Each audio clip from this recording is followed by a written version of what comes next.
Hello, everyone. My name is Mariam. I hold a bachelor's degree in economics and management, and today I'm excited to introduce our module, Economic Reasoning.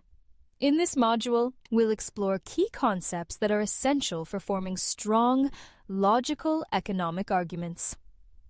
Let's start by defining what we mean by an argument in economics. An argument is a set of reasons that support or oppose an idea or suggestion.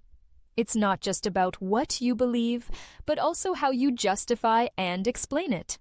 This approach requires careful reasoning to ensure that your points are logical and evidence-based. Next, let's talk about bias.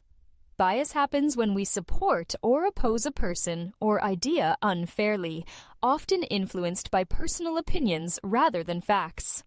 Bias is divided into two main parts: prejudice and cognitive bias.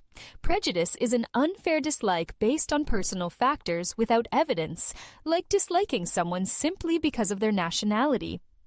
Then we have cognitive bias, which often includes confirmation bias. This is when we selectively seek, interpret, or remember information that confirms what we already believe.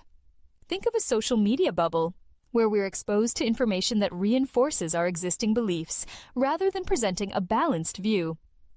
Now, let's move to statements. A statement is a sentence that makes a claim that can be true or false. For example, "You are hungry" is a statement because it can be either true or false.